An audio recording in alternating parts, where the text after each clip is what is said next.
செய்தி கதம்பம்.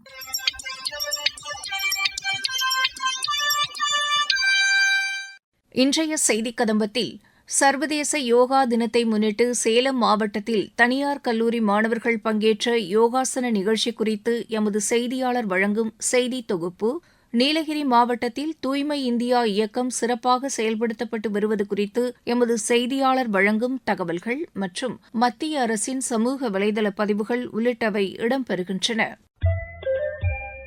சர்வதேச யோகா தினத்தை முன்னிட்டு சேலம் மாவட்டத்தில் உள்ள தனியார் பாலிடெக்னிக் கல்லூரியில் மாணவர்கள் யோக கலையை நிகழ்த்தி காட்டினர். இதுகுறித்து எமது செய்தியாளர் வழங்கும் செய்தி தொகுப்பு. மருந்தென வேண்டாவாம் யாக்கைக்கு அருந்தியது அற்றது போற்றி உணின் என்கிறார் திருவள்ளுவர். மருந்தை உணவாக உட்கொள்ளாமல் உணவையே மருந்தாக உட்கொள்ள இயற்கை மருத்துவம் வலியுறுத்துகிறது.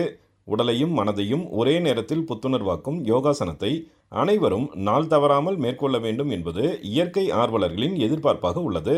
இதன் அடிப்படையில் சேலத்தில் 1000க்கும் மேற்பட்ட மாணவ மாணவியர் ஒன்று திரண்டு யோகாசனங்களை செய்து அசத்தினர். உடலை லகுவாக்கும் யோகாசன பயிற்சிகள், மூச்சு பயிற்சி, பிராணாயாமம் உள்ளிட்ட பல்வேறு நிகழ்வுகளை இயற்கை மருத்துவம், பொறியியல், கலை அறிவியல் மற்றும் பாலிடெக்னிக் கல்வி பயிலும் மாணவ மாணவியர் செய்து காட்டினர். பிரதமர் நரேந்திர மோடி எடுத்த முன்னெடுப்பின் காரணமாக உலகிற்கு இந்தியா அளித்த கொடையாக யோகக்கலை மாறியுள்ளதாக மகிழ்ச்சி தெரிவிக்கிறார் நிகழ்ச்சியின் ஒருங்கிணைப்பாளர் தியாகு வல்லியப்பா.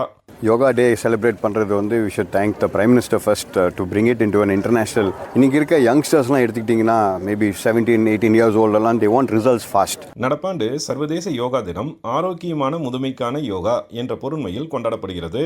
நடுத்தர வயதினர் தொடங்கி மூத்த குடிமக்கள் வரை எதிர்கொள்ளும் உடல் நலன் சார்ந்த பிரச்சனைகள், மன அழுத்தம் சார்ந்த பிரச்சனைகள் அனைத்திற்கும் நல்ல தீர்வினை யோகாசனம் தருவதாக நிகழ்வில் பங்கேற்றவர்கள் தெரிவித்தனர். யோகா பண்ணுறதுனால ஸ்டூடெண்ட்ஸ் லைஃப்பில் என்னென்ன பெனிஃபிட்ஸ் அப்படின்னு பார்த்தோம்னா, ஸ்டூடெண்ட்ஸ் லைஃப்பில் நிறைய ஸ்ட்ரெஸ் இருக்கும். அதை ஓவர் கம் பண்ணுறதுக்கு relaxing asana, relaxing technique, pranayama இந்த மாதிரி ப்ராக்டிஸ் பண்ணுறப்போ மைண்டை காம்ஃபுல்லாக சூத்ஃபுல்லாக வச்சுக்கிறதுக்கு ஹெல்ப் பண்ணுது. அதே மாதிரி நம்ம யோகா பண்ணுறதுனால நிறைய ஃபிசிக்கல் அண்ட் ஃபிசியாலஜிக்கலாகவும் நிறைய பெனிஃபிட்ஸ் இருக்கிறதுனால யோகா டெய்லி ப்ராக்டிஸ் பண்ணணும் அப்படின்றதுக்காக இந்த இன்டர்நேஷ்னல் யோகா டே வந்துட்டு நம்ம செலிப்ரேட் பண்ணிகிட்ருக்கோம். யோகாங்கிறது வெறும் ஸ்டூடெண்ட்ஸ்க்காக மட்டும் இல்லை, ஆல் த ஏஜ் பீப்புள்ஸ் வந்து நம்ம இதில் ப்ராக்டிஸ் பண்ணலாம். இது பண்ணுறது மூலயமா பாடி அண்ட் மைண்டில் நம்மளுக்கு ஒரு பேலன்ஸ் கிடைக்குது. நாள்தோறும் செய்யும் யோகாசனம் நல்ல நேர்மறையான நன்மைகளை அனைவருக்கும் ஏற்படுத்தி வருகிறது. உள்ளத்தை வலிமைப்படுத்தி உடலை சீர்படுத்தும் யோகாசனத்தை அனைவரும் மேற்கொள்ள வேண்டியது அவசியமாகிறது. நீலகிரி மாவட்டத்தில் மத்திய அரசின் தூய்மை இந்தியா இயக்கம் சிறப்பாக செயல்படுத்தப்பட்டு வருகிறது. இதுகுறித்து எமது செய்தியாளர் வழங்கும் செய்தி தொகுப்பு. மத்திய அரசின் தூய்மை பாரத திட்டத்தின் கீழ் நாடு முழுவதும் பல்வேறு தூய்மை பணிகள் மேற்கொள்ளப்பட்டு வருகிறது. இதன் ஒரு பகுதியாக மத்திய பாதுகாப்பு துறையின் கீழ் உள்ள வெலிங்டன் கண்டோன்மெண்ட் வாரியம் சார்பில் ஸ்வச்சதா ஹி சேவா எனப்படும் தூய்மையே சேவை இயக்கம் சார்பில் பள்ளிகளுக்கிடையேயான தூய்மை போட்டிகள் நடைபெற்றது. தூய்மை சேவையை ஊக்குவித்து சுற்றுச்சூழல் நிலைத்தன்மை குறித்து மாணவர்களிடையே விழிப்புணர்வு ஏற்படுத்த போட்டி நடத்தப்பட்டது.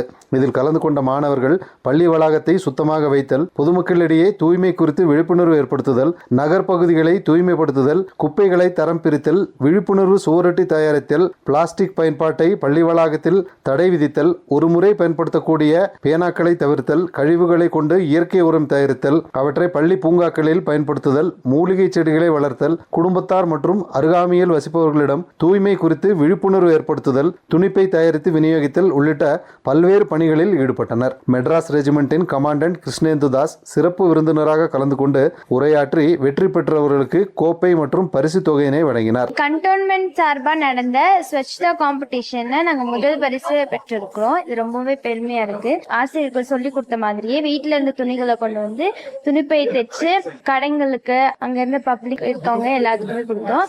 அதே மாதிரி நிறைய செடிகள்ல வந்துட்டு ஸ்கூல்ல நட்டு வச்சோம்.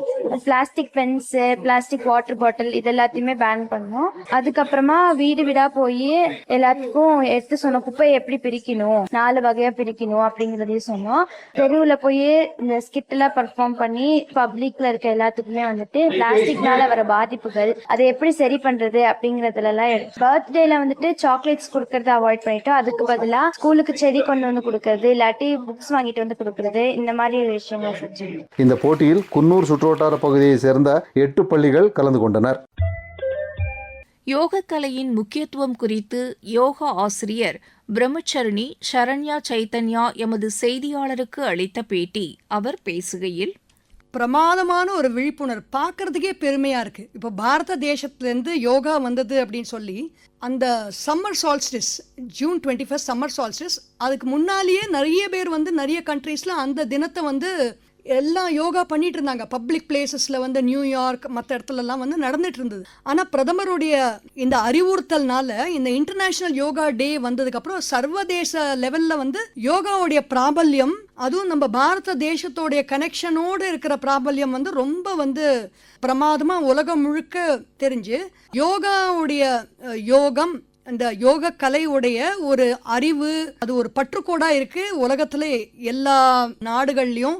நம்ம பாரத தேசத்துலையுமே நம்மளுக்கு வந்து இவ்வளோ இருந்தால் கூட, இந்த கலை நம்மக்கிட்டே இருந்தால் கூட, அது சர்வதேச யோகா தினமாக அறிவிக்கப்பட்டதுக்கு அப்புறம் தான் நம்மளுக்கே வந்து நிறைய பேருக்கு நம்ம நாட்டிலேயே ரொம்ப பார்க்குறதுக்கே எவ்வளோ சந்தோஷமாக இருக்கும். ஒரு மார்ச் பாஸ்ட் பார்த்தா எவ்வளோ சந்தோஷமாக இருக்கும், ஒரு மாஸ் ட்ரில் பார்த்தா சந்தோஷமாக இருக்கும்.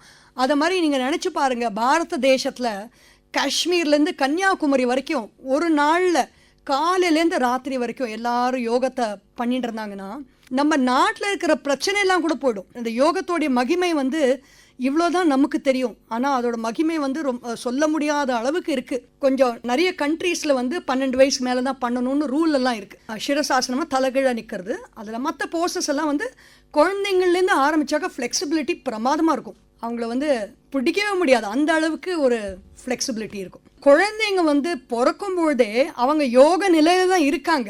நம்மளுக்கு தான் வந்து யோகம் கற்றுக்கணும், அவங்க வந்து யோக நிலையிலே தான் இருக்காங்க. குழந்தையா இருக்கும்போது நம்ம வந்து குழந்தை பண்ணுறதுலாம் நம்ம பண்ண முடியாது. அந்த அத்ரூண்டு குழந்தை, ஒரு 5 மாதம் 6 மாதம் குழந்தை, நீங்கள் கையை காலையை வீசி வீசி ஆட்டுறதை பார்த்துருக்கீங்களா? பெரியவங்க அது மாதிரி பண்ண டயர்ட் ஆகிடுவாங்க.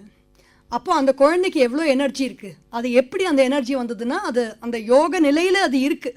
அந்த இன்டிகிரேட்டட் கண்டிஷனில் அந்த குழந்தை இருக்கிறதுனால யோகம். கடைசி சுவாசம் வெளியில் போகிற வரைக்கும் நம்ம சுவாசம் நம்ம கூட இருக்குது. அந்த சுவாசத்தோடு இணைந்து நான் வந்து சிந்திக்கிறது, நான் செயல்படுறது, நான் மூச்சை உள்ளே இழுத்து தியானத்தோட, அதாவது மூச்சை இழுக்கிறோம் வெளியில் விடுறோம், அட்டென்ஷனோட ஒரு 3 நிமிஷம் தினம் பண்ணி பார்த்தாக்க அதோடைய மகிமை நமக்கே தெரியும். எந்த வயதினராலும் பண்ணால் இதை பண்ணி முடித்த உடனே மனசு அமைதியாகும், நம்மளுடைய மூச்சு சுவாசம் சீராக இருக்கும், மனசில் லேசாக இருக்கும், கஷ்டங்கள்லாம் மறைஞ்சிரும். மத்திய அரசின் சமூக வலைதள பதிவுகள் அனைத்து மாநிலங்களின் ஒருங்கிணைந்த கூட்டு நடவடிக்கையின் மூலம் சிக்கிள் செல் தொடர்பான நோய்களை ஒழிப்பதில் 2047ஆம் ஆண்டுக்கு முன்னரே இலக்கை அடைய முடியும் என்று குடியரசுத் தலைவர் திருமதி திரௌபதி முர்மு நம்பிக்கை தெரிவித்துள்ளார். பிரதமர் திரு நரேந்திர மோடி தலைமையிலான அரசின் நடவடிக்கை காரணமாக உலகின் நம்பிக்கைக்குரிய நட்பு நாடாக இந்தியா உருவெடுத்துள்ளதாக மத்திய உள்துறை அமைச்சர் திரு அமித் ஷா கூறியுள்ளார். சர்வதேச கடல்சார் தீர்ப்பாயத்தின் நீதிபதியாக தேர்ந்தெடுக்கப்பட்டுள்ள டாக்டர் பிமல் பட்டேலுக்கு வெளியுறவுத்துறை அமைச்சர் டாக்டர் ஜெய்சங்கர் வாழ்த்து தெரிவித்துள்ளார். இதற்கு ஆதரவு அளித்த உறுப்பு நாடுகளுக்கு டாக்டர் ஜெய்சங்கர் தமது நன்றியை தெரிவித்துக் கொண்டுள்ளார். பிரதமரின் விக்சித் பாரத் ரோஜ்கர் யோஜனா திட்டத்தின் கீழ் பிரதமர் திரு நரேந்திர மோடி வழங்கும் ஊக்கத்தொகையின் மூலம் நாடு முழுவதும் 15 லட்சம் பேர் பயனடைவார்கள் என்று மத்திய தொழிலாளர் நலத்துறை அமைச்சர் டாக்டர் மன்சுக் மாண்டவியா கூறியுள்ளார்.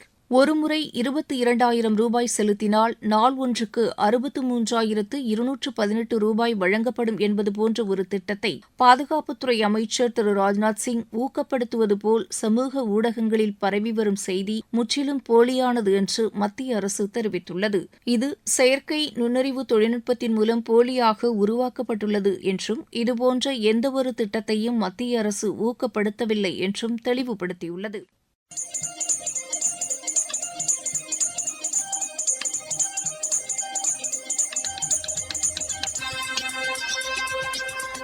இத்துடன் இன்றைய செய்திக் கதம்பம் நிறைவு பெறுகிறது.